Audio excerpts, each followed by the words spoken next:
Alejandra, adelante. Muchas gracias, Rafa. Bueno, lo primero de todo, buenos días a todos. Muchas gracias por asistir a esta charla. Yo soy Alejandra Díaz, soy dietista nutricionista, estoy especializada en el deporte y aparte soy apasionada del deporte. Por tanto, considero que bueno, tengo la suerte de que mi trabajo y mi hobby pues van de la mano. Os he preparado una pequeña presentación para contaros un poco, a grosso modo, la nutrición es un campo muy amplio y abarca muchos factores. Os he preparado una pequeña presentación para pues, explicaros cuál es el papel que juega la nutrición en el rendimiento deportivo, en este caso en el nadador popular de fondo, que sería vuestro caso. Antes de empezar, pues me gusta un poco hacer una fotografía, un pequeño resumen de lo que os voy a explicar para poneros un poco en contexto. Empezaremos con lo que son las bases de una alimentación saludable, siguiendo un poco la línea de Rafa. Al final hay que empezar por el principio, hay que empezar desde la base, no se puede empezar a construir una casa por el tejado. Entonces, un poco asentar cuáles son esas bases de la alimentación saludable, cuáles son los nutrientes que tenemos que tener en consideración y, por supuesto, el agua, que muchas veces es la eterna olvidada. Hablaremos un poco sobre qué dice la evidencia científica acerca de las ayudas ergogénicas, en nuestro caso los suplementos deportivos, los suplementos alimentarios, porque bueno, nos tenemos que basar al final en la información contrastada. Hay muchos dichos populares, hay mucha desinformación, mucho acceso a Internet, pero sin ninguna base científica, de manera que a la hora de hacer este tipo de recomendaciones, pues nos tenemos que basar en esa evidencia científica que es la que demuestra verdaderamente si ese suplemento o ese alimento verdaderamente tiene un efecto potenciador en el rendimiento o no. Por último, una planificación a grosso modo, esto es algo que lleva mucho volumen, pero una planificación nutricional de lo que podría ser en un día de competición, pues aspectos que deberíamos de tener en consideración, que pueden ser claves a la hora de rendir correctamente. Y por último, 3, 4 ideas clave, que es lo que me interesa que os quedéis de la charla. Al final yo os voy a dar mucha información, sé que en algún momento dado puede parecer demasiado, entonces he dejado 4 o 5 ideas clave para que resumir lo que es la charla y que os quedéis más o menos con eso. Bueno, para empezar, las bases de una alimentación saludable. La alimentación saludable se puede definir como aquella que aporta a cada individuo todos los alimentos y nutrientes suficientes acorde con la edad, el sexo, el estado patológico, el momento de la vida en el que se encuentra, pues lactancia, menopausia, todas esas necesidades se cubren mediante la alimentación. Para ello, la alimentación tiene que tener 5 características. Primero, debe de ser completa a nivel nutricional y a nivel energético, debe ser completa. Debe de ser equilibrada. ¿Por qué? Como os he comentado, hay diferentes tipos de nutrientes, macro, micronutrientes, cada uno se necesita en una proporción, en una cantidad, de manera que si nosotros no respetamos ese equilibrio, esa proporción, la alimentación, por muy saludable que sea, no va a ser del todo correcta.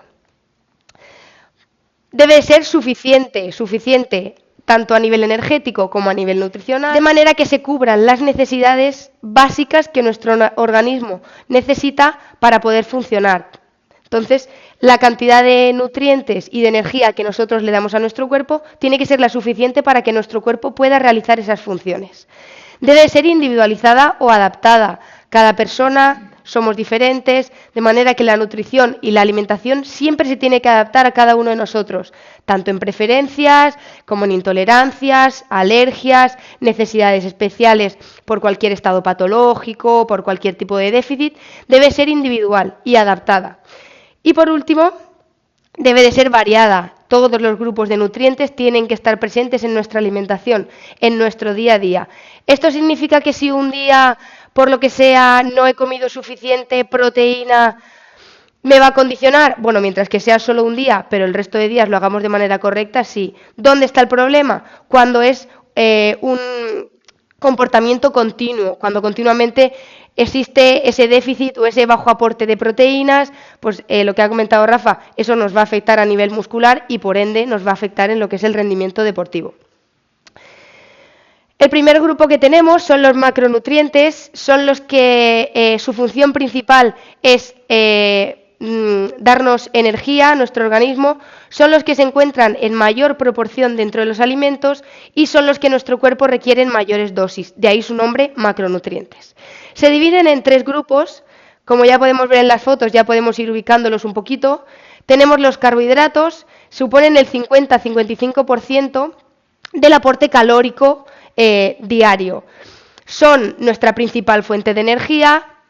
Los tenemos hidratos de carbono simples o azúcares de absorción rápida, los cuales en el momento en el que los ingerimos nuestro cuerpo los absorbe de manera muy rápida y esa energía la obtenemos de forma muy rápida, que ahora veremos por qué esto es interesante a la hora de la competición o el entrenamiento.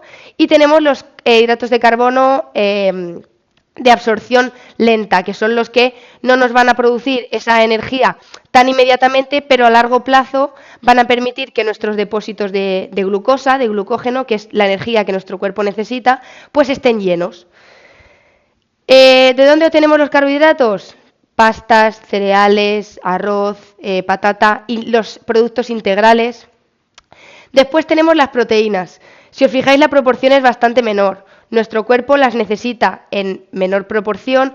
¿Por qué? Porque nuestro riñón pues, está limitado a la hora de la absorción de esos gramos de proteína. Nuestro riñón está limitado. Entonces, las cantidades de proteína hay que cuidarlas, pero aunque sean mucho menores a los carbohidratos, son igual de necesarias. Son un papel fundamental a nivel deportivo, a nivel muscular, porque bueno, cumplen funciones de síntesis de las fibras musculares, reposición de esos tejidos. Tenemos las proteínas de fuente, de origen animal y de origen vegetal, ambas igual de necesarias. Y bueno, para que un poco entendamos el concepto de las proteínas, siempre me gusta hacer una similitud. Una proteína es como un collar de perlas. Entonces, la proteína es entero el collar y cada perla son los aminoácidos. Esos aminoácidos también se dividen en esenciales y no esenciales. ¿Cuál es la diferencia entre ellos? Los esenciales, nuestro cuerpo no es capaz de sintetizarlos por sí mismo o no los sintetiza en la cantidad que se necesita. De manera que esos aminoácidos sí o sí los tenemos que incorporar a nuestro organismo por medio de la alimentación. De ahí que sean esenciales. Los no esenciales, pues por diversos motivos, o nuestro cuerpo es capaz de sintetizarlos o se requieren en cantidades más pequeñas, por tanto no es necesario que sea esa ingesta que se haga por medio de la alimentación. Y luego tenemos los lípidos, que forman entre el 30 y el 35%, pero ojo, en cuanto a cantidades, en cuanto a gramos de lípidos, o coloquialmente llamados grasas, las cantidades de lípidos son muchísimo menores en comparación con los carbohidratos, a pesar de que el porcentaje no se lleva tanto. ¿Por qué? ¿Alguno sabría explicarme por qué? Bueno, pues, ¿qué ocurre? Que en los carbohidratos, 1 gramo de carbohidrato equivale a 4 kilocalorías. Las kilocalorías es la unidad de energía que nuestro cuerpo necesita, que ingerimos a través de la dieta. ¿Qué pasa con los lípidos? 1 gramo de esos lípidos, de esas grasas, son 9 kilocalorías. Por tanto, más del doble de lo que nos aporta 1 gramo de carbohidratos. Por eso la proporción es menor y en cuanto a cantidades serán menores, pero igual de necesarios. En cuanto a los lípidos, tenemos 2 ácidos grasos que son esenciales, el ácido alfa-linoleico y alfa-linolénico, pero bueno, que los nombres no son necesarios. Son esenciales porque a raíz de ellos el cuerpo es capaz de sintetizar otros ácidos grasos importantes, como por ejemplo sería el omega 3. En cuanto a los micronutrientes, son sustancias que son esenciales a pesar de que no cumplen un papel energético, sin embargo, cumplen otras funciones igual de vitales para el organismo. El cuerpo los requiere en dosis más pequeñas, de ahí su nombre, pero, repito, igual de esenciales. Tenemos las vitaminas y los minerales. Las vitaminas las dividimos en 2 grupos, hidrosolubles y liposolubles, es decir, solubles en agua o solubles en grasa. Tenemos las hidrosolubles, son todas las proteínas del grupo B y el grupo C. Sin embargo, las liposolubles son el grupo A, D, E y K. He elegido esta foto porque me parece muy representativa. Como podemos observar, tenemos todas las vitaminas más generalmente estudiadas, cada vez se van estudiando más. Pero si os fijáis, prácticamente ningún alimento se repite.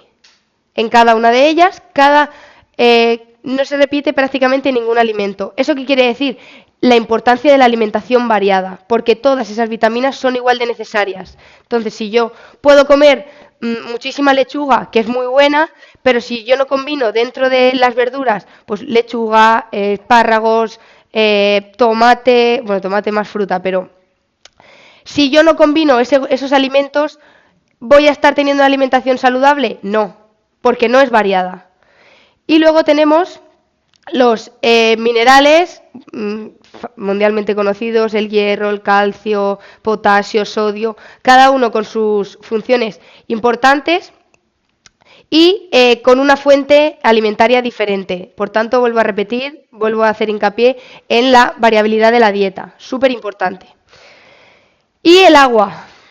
¿Por qué he dicho que muchas veces es la eterna olvidada? Al final solo nos centramos en nutrientes, la dieta, sin tener en cuenta el agua. El agua es un factor súper importante, es necesario en nuestro organismo, partiendo de la base de que es el componente principal de nuestro cuerpo, cumple muchísimas funciones básicas, pues tal y como os pongo aquí, la eliminación de toxinas, el transporte de nutrientes, la regulación de la temperatura, que os la he subrayado y ahora os explicaré por qué, ayuda a la participación del proceso digestivo, cumple muchas funciones como para que se nos olvide consumir agua. Muchas veces, ¿qué ocurre? Que consumimos agua solo cuando tengo sed. Está bien, pero ¿qué ocurre? Que la sed empieza a ser un indicativo de deshidratación. Entonces, nuestro cuerpo nos manda el mensaje de, oye, tienes que beber agua porque me estoy deshidratando. ¿Cuáles son las cantidades más o menos que están estipuladas para un adulto medio? Entre 1,5 y 2 litros diarios. ¿Qué ocurre? Este dato tiene trampa. Tiene trampa porque aquí no incluye el líquido, el agua, bebidas isotónicas, que se deben de consumir en el entrenamiento. Esas cantidades deberían ser en un día normal sin tener en cuenta el entrenamiento. ¿Por qué? Porque en el entrenamiento perdemos agua, sudamos, el proceso de la regulación de la temperatura, que ahora os voy a explicar. De la regulación de la temperatura, perdón, llegamos a la termorregulación.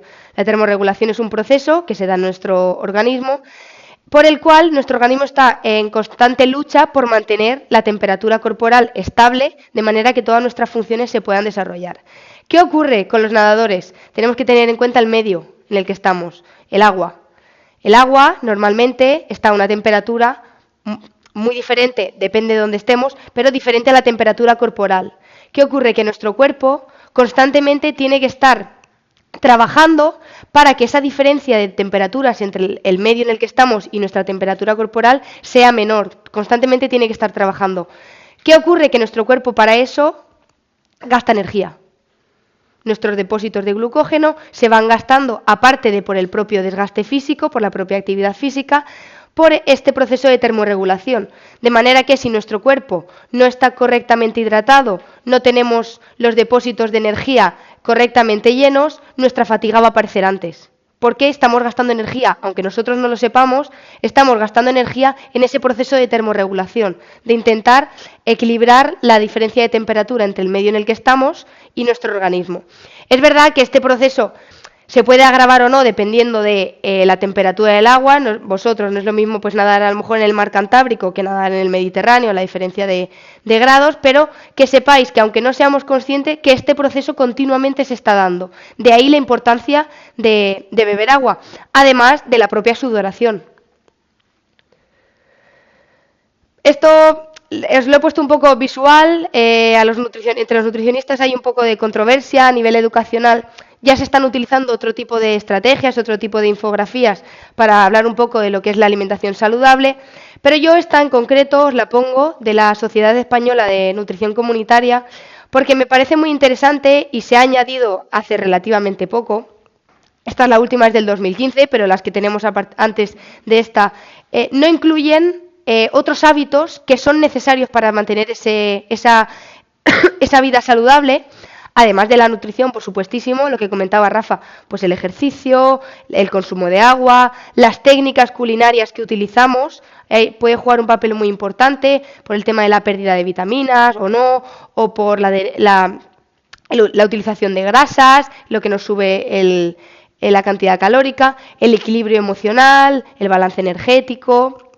Entonces me parece muy interesante, pero bueno, simplemente quiero que lo veáis a nivel visual. Las cantidades, yo personalmente no soy muy fan de generalizar las cantidades porque, ya os digo, la nutrición es algo muy individual. Pasamos al segundo punto, que es ¿qué dice la evidencia científica sobre esas ayudas ergogénicas? ¿Verdaderamente nos van a ayudar en el rendimiento o no? ¿Pueden ser perjudiciales? ¿Cuáles? Bien, primero un poco la definición de lo que son las ayudas ergogénicas. Son sustancias o métodos que se utilizan para mejorar el rendimiento o bien a través de la optimización en la producción de energía o bien retrasando el cansancio o retrasando la fatiga, de manera que eso va a ayudar a que nosotros podamos rendir de mejor manera. Hay diferentes tipos, las biomecánicas, como podría ser los nadadores el neopreno, las zapatillas de correr, las psicológicas, que se encargan un poco de los factores mentales, las alimentarias, que son en las que nos vamos a centrar, farmacológicas, fisiológicas, hormonales y otros tipos, pues como por ejemplo la musicoterapia, el piruvato, el ginseng, que es una planta. Pero bueno, nosotros nos vamos a fijar en las alimentarias y en los suplementos dietéticos, que al final, bueno, pues es mi campo, yo no me puedo meter en campos que no me confieren. Os he puesto esta tabla que, bueno, es un poco los contenidos que encontré en un estudio que se realizó en nadadores de élite australianos. Y bueno, me resulta muy útil esta información porque al final si tú la compactas en una tabla se ve bastante más gráfico lo que yo os quiero contar. Tenemos la clasificación de esos suplementos dietéticos en nadadores, por supuesto, dividido en 4 grupos, de la A a la D. El grupo A está subrayado porque es en el que nos vamos a centrar. Pero bueno, yo os cuento un poco cuáles son los grupos y por qué no nos tenemos que centrar en los que no nos interesan. El grupo A, lo que dice la evidencia científica es que son una fuente útil de energía y de nutrientes con evidencia suficiente, demostrada, de que esos suplementos funcionan, que verdaderamente nos pueden ayudar. ¿Cuáles tenemos? Bicarbonato de sodio, creatina, vitamina D, bebidas isotónicas, cafeína, entre muchos otros, pero bueno, yo os he resumido los que creo que son más para el día a día y que tenemos más a mano. Luego tenemos los del grupo B. Ya han despertado cierta atención científica, ya se están realizando estudios con ellos, pero tenemos un problema y es que los resultados o no son concluyentes o la población en la que se han estudiado no es la que nos interesa, que en este caso sois vosotros los nadadores. A lo mejor en el caso de la betalanina sí que es verdad que está despertando muchísimo interés, hay muchísimos estudios, pero lo que ocurre con ella es que todavía no se ha sido capaz de demostrar si verdaderamente el efecto sobre el rendimiento lo tiene la propia beta-alanina o la carnosina, que es un aminoácido formado por 2 aminoácidos, uno esencial, que es la histidina, y otro no esencial, que es la beta-alanina. Entonces, están todavía en proceso de estudio, pero parece ser que los resultados empiezan a ser esclarecedores. Luego tenemos los del grupo C, que lo que ocurre es que no hay evidencia científica de que puedan ayudarnos o no en el rendimiento deportivo, como puede ser la carnitina o el ginseng, que os lo he comentado antes. Y por último los del grupo D, que su uso es prohibido, o bien por un riesgo de contaminación, o bien porque es considerado dopaje, como podría ser la estricnina o los suplementos a base de testosterona, que no me interesa para nada que os acordéis de sus nombres, porque como ya os he dicho, al formar parte del grupo D no nos interesan. El grupo A sí o sí, el B ya lo vamos teniendo en consideración y el C hay que esperar hasta que los estudios y los que se encargan de ello demuestren si verdaderamente funcionan o no.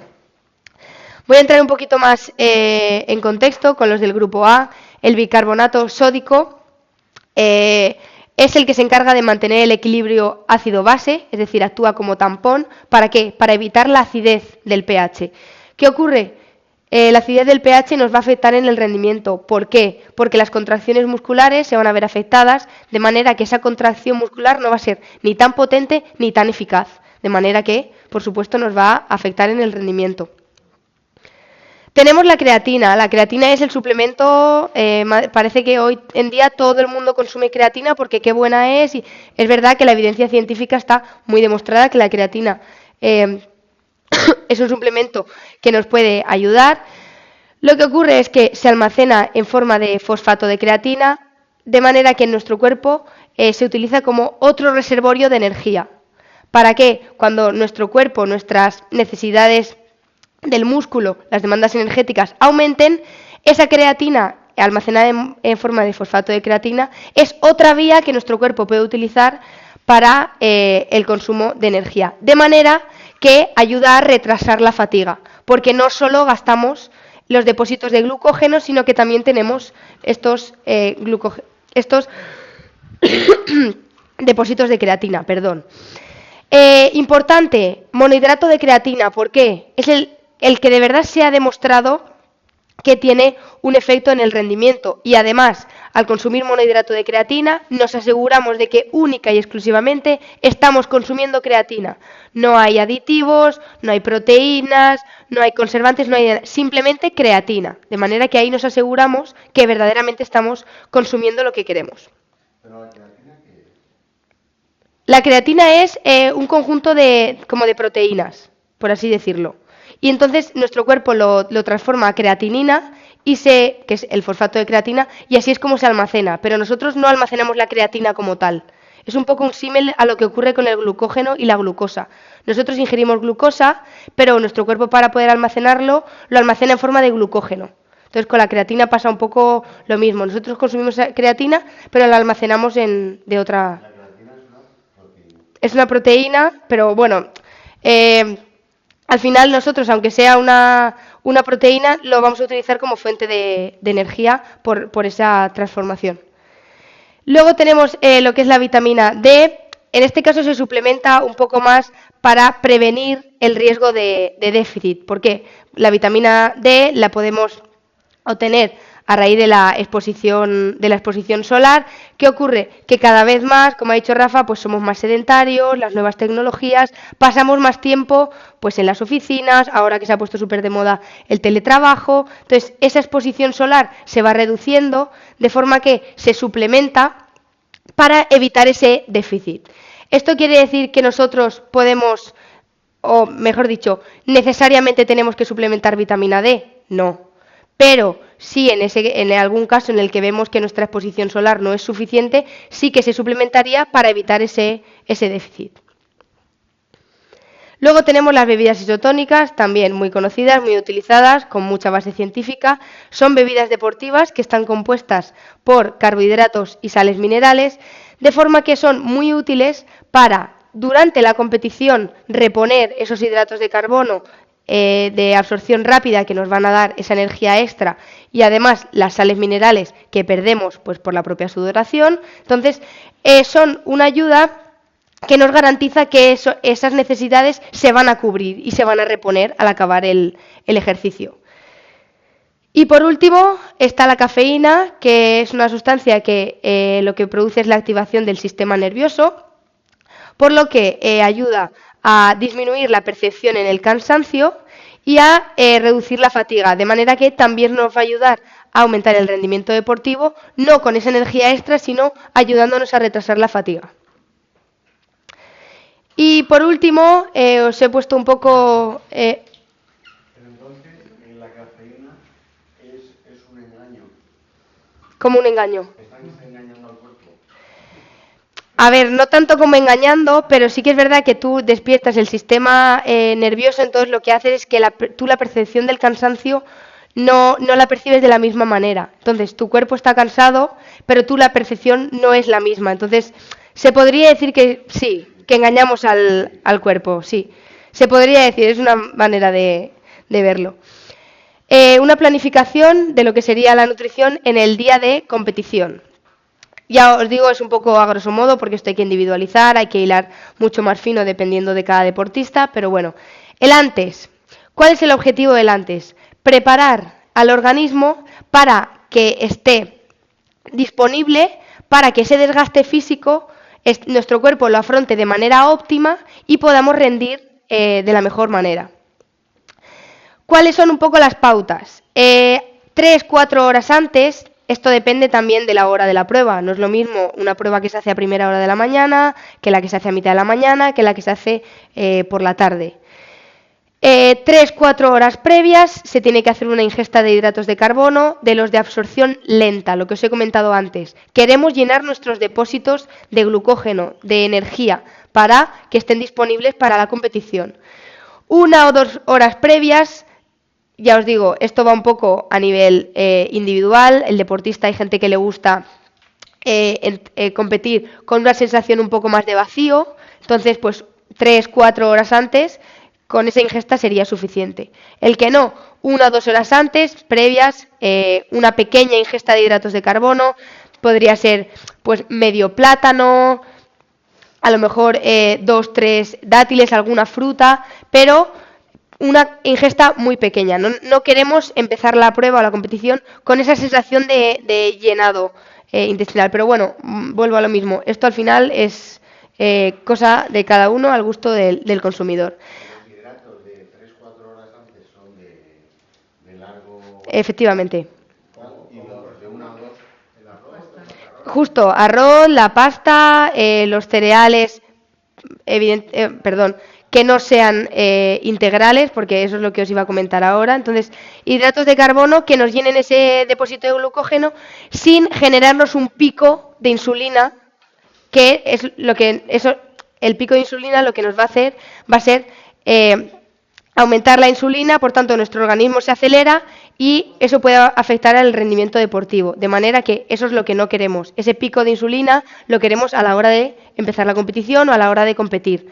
En las 3-4 horas antes, de absorción lenta, que nuestro cuerpo sea capaz de absorber y de metabolizar tranquilamente, ¿vale? Y 1 o 2 horas antes de absorción rápida. Sí, pero pequeñas cantidades. No queremos que ese pico de glucosa sea muy alto, entonces se pueden meter pequeñas cantidades, ya os digo, pues medio plátano, 2-3 dátiles. Hay gente a la que le gustan las barritas con un poco de chocolate, no pasa nada, pero en ese momento específico, por favor, no consumirlas todos los días. Pero es un poco jugar con esos hidratos de carbono para que nuestro cuerpo afronte ese desgaste físico de manera óptima. Evitar la fibra y los lípidos. ¿Por qué?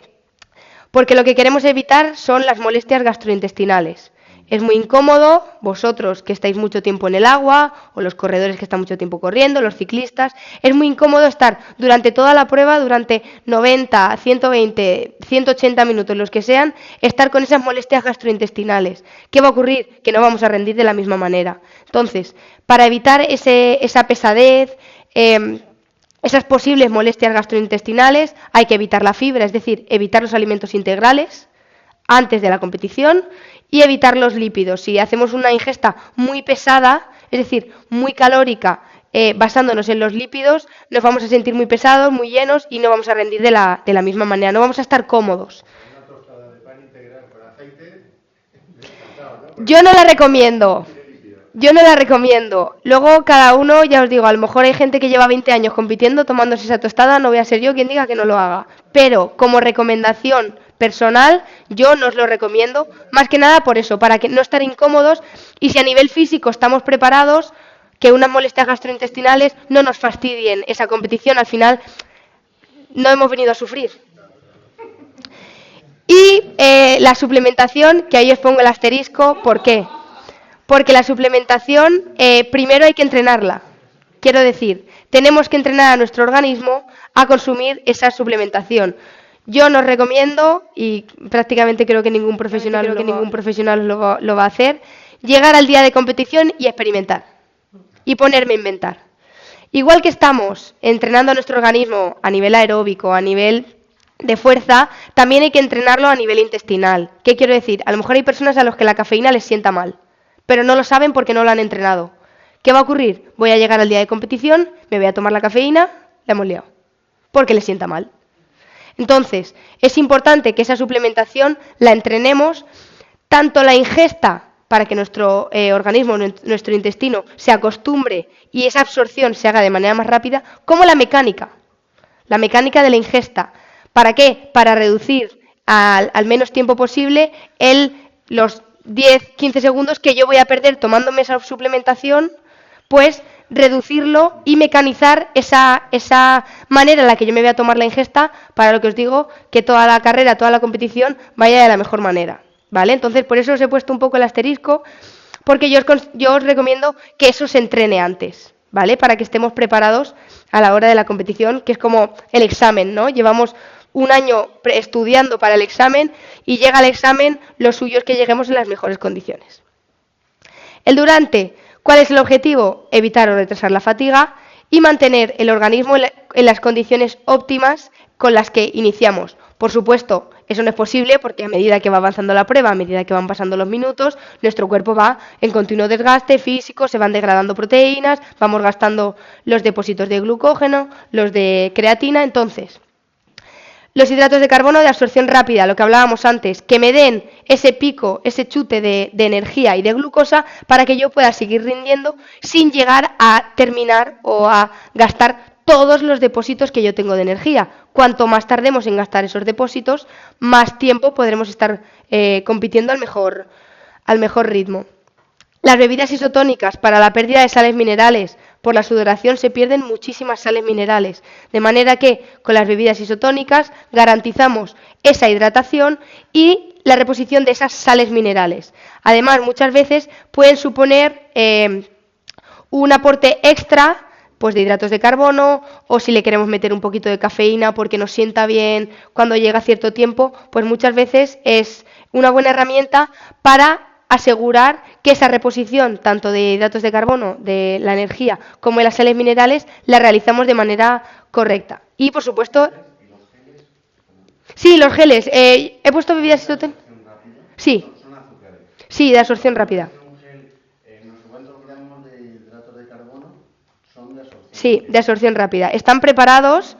Sí que es verdad que la industria, pues al final como todo, cuando uno empezó con los geles y le funcionó, pues ya todos empezaron, pero sí que es verdad que los geles están hechos para que se produzca esa absorción de manera rápida y de manera cómoda. Al final tomar un gel es abres un sobre, un traguito de agua. Pero es como un dátil, realmente. Sí, lo que pasa es que a nivel comodidad es mucho más cómodo, sobre todo para vosotros que no podéis estar nadando mientras que mastico, es mucho más cómodo el gel, lo abro, me lo bebo porque hay que acompañarlo con agua para facilitar que os baje bien, y es una manera y una herramienta súper útil. En vuestro caso, que tenéis el menos tiempo posible en lo que son los avituallamientos, pues es una manera súper útil de esa energía extra y a seguir. Porque, por ejemplo, el tema de los dátiles o alguna alguna barrita que os hagáis en casa, casera, con dátiles, le meto un poquito de avena, le meto un tal. ¿Qué pasa? Que no podéis estar masticando. No podemos estar nadando mientras que masticamos. Entonces, esos geles, he puesto bebidas isotónicas porque es lo que os he comentado antes, pero bueno, los geles, gominolas, cada día, bueno, están inventando cosas nuevas, son los que son más cómodos en vuestro caso para que se produzca esa ingesta. Por ejemplo, el que es futbolista que tiene 15 minutos para descansar sí que puede masticar, claro, mientras que habla el entrenador, que mastique. Pero vosotros, en vuestro caso, pues no es lo más recomendable. Dime. Dime. No, es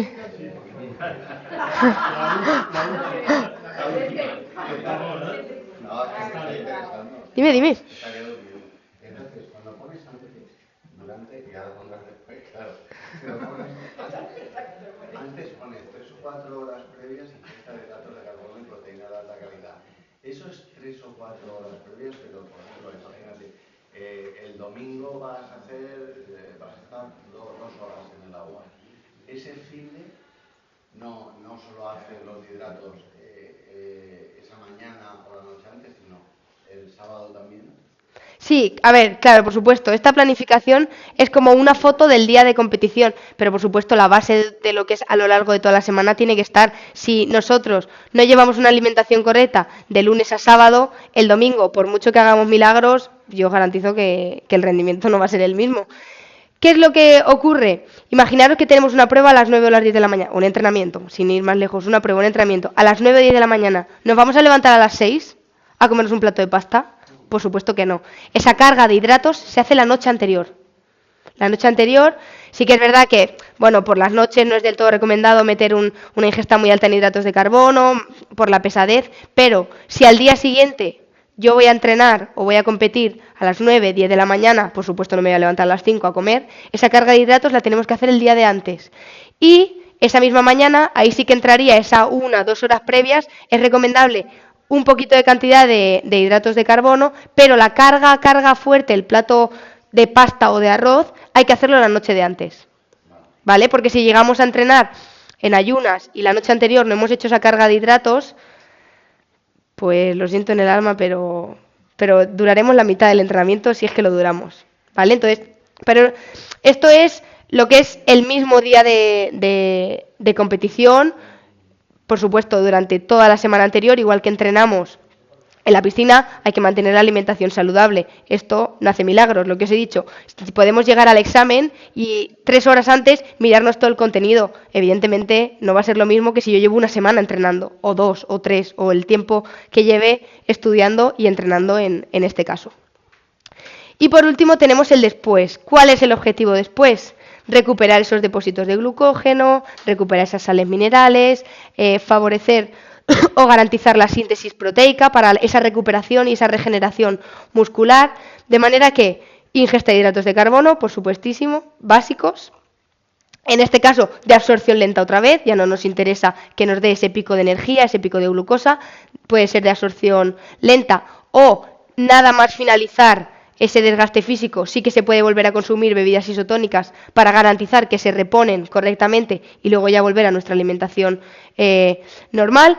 Proteínas de alta calidad, es decir, de origen animal, de origen vegetal, pero que sean de alta calidad, de alto valor biológico, que sean ricas en esos aminoácidos. La proteína de origen animal es la que sí o sí nos lo va a garantizar. ¿Esto significa que la proteína de origen vegetal no? No, pero bueno, ahí ya entramos un poco en la capacidad de absorción que tiene nuestro organismo, diferenciando entre la proteína de origen animal y la vegetal. Entonces, bueno, lo podemos dejar en proteína de origen animal, si ya queréis entramos más en profundidad, pero bueno, que no hace falta. Lo que os he dicho, para favorecer esa regeneración muscular, esa resíntesis de proteínas y que los músculos al día siguiente puedan rendir mejor. ¿Qué ocurre? Que si nosotros vamos y le exigimos a nuestro cuerpo, oye, te tienes que desgastar, porque yo tengo que competir y te tienes que desgastar, pero luego no le damos lo que nuestro cuerpo ha desgastado, nuestro cuerpo es inteligente. Nuestro cuerpo, la próxima vez que le demandemos, oye, me tengo que volver a desgastar, te va a decir no, porque luego no me lo vas a devolver. ¿Vale? Entonces, en este caso es igual de importante el antes, como el durante, como el después.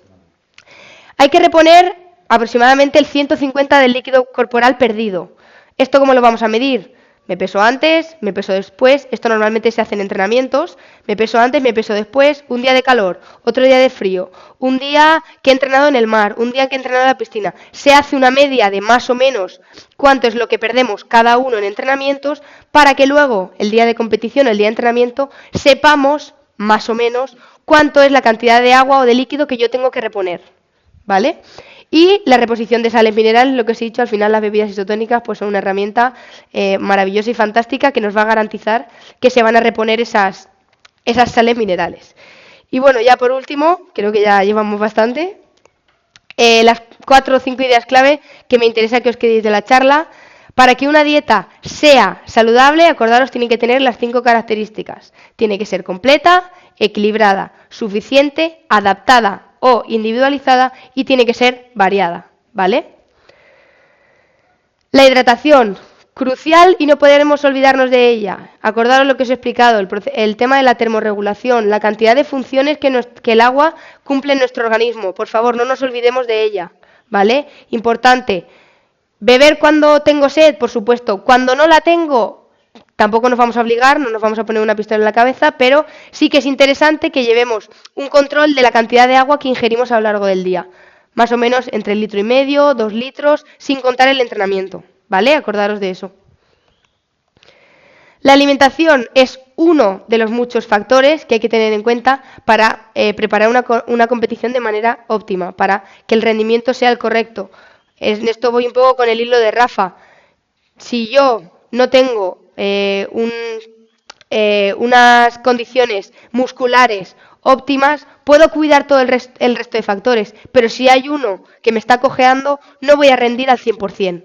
con la alimentación pasa lo mismo. Hay que darle la importancia que tiene. Igual que entrenamos el entrenamiento aeróbico, el entrenamiento de fuerza, cuidamos las horas de sueño, hay que cuidar la alimentación. Al final, esto es un todo, ¿no? La silla no puede cojear de ninguna pata y la nutrición es una de esas patas. Los suplementos nutricionales pueden ayudarnos a mejorar el rendimiento siempre y cuando tengamos unos hábitos saludables de base. Lo que os he comentado. Si yo llego al día del examen, cumplo todos los patrones a ese día de competición, cumplo todos los patrones que me ha hecho esta chica que me dijo que había que cumplir, si yo de lunes a sábado o el resto de los días de la semana, el resto de los días del mes, yo no cumplo con esa alimentación saludable, con esas bases, no es que no vaya a servir de nada, porque evidentemente sí que va a servir, pero no vamos a estar en las mejores condiciones para realizar ese desgaste físico. Y por último, hay que entrenar tanto a nuestro intestino para la mejora de la absorción de esos suplementos, como la mecánica, lo que os he comentado, la mecánica de los avituallamientos o la manera en la que a mí o yo prefiero consumir esos suplementos, qué suplementos, cuáles me sientan bien, cuáles no, para que el día de la competición vayamos sobre seguro, vayamos sabiendo lo que tengo que hacer, la manera en la que lo tengo que hacer, de manera que lo hemos planificado tanto, que es probable que si sale bien, pues se pueda rendir muchísimo mejor y el resultado, por supuesto, sea muchísimo mejor. Así que nada, con esto me despido. Muchas gracias por vuestra atención. Si tenéis alguna pregunta, ya sabéis que estoy aquí.